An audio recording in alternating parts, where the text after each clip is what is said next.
Nós temos que começar para desmascarar o circo que está sucedendo agora. Nós temos 3 parlamentares de MEP que chamam OBEI para tratar o assunto de screening. Não tem base realmente se não está para transparência e integridade para ninguém é OBEI. Até que ayer nós arranha, nós temos oproeping, nós não arranha a petição do Sr. Tevreden. Então, ora voorzitter, da bisa que nós temos 2 semanas para chamar OBEI. E sei não está verídico. Nós temos explicação que o OBEI não tem base legal. Nós não temos de 2 rondas. Nós fazemos perguntas, o ministro não está para papia e that's it. Nós não temos 2 rondas, nós não podemos fazer mais perguntas, nós não podemos debater na ponência. Então, o que nós vamos aqui na coalição é estruturar uma reunião que nós podemos e apresentar o que nós queremos e nós não temos outra palavra arriba. Então, de lamentar realmente que nós chamamos OVEI, realmente nós atendemos coisa de transparência e integridade.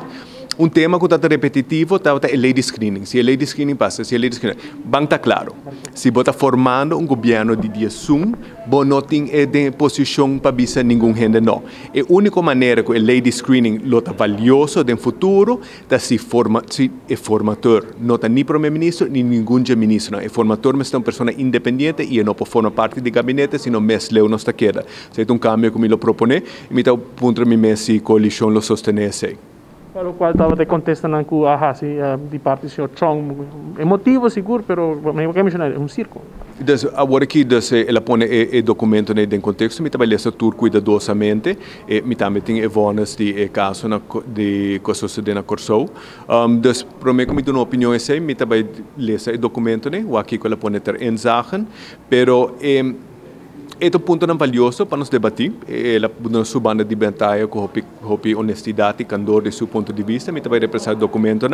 E também de seguir a minha research. Realmente, essa é coisa que não pode sem questionar, especialmente mirando sua nomeação como ministro de Justiça e Assuntos Social.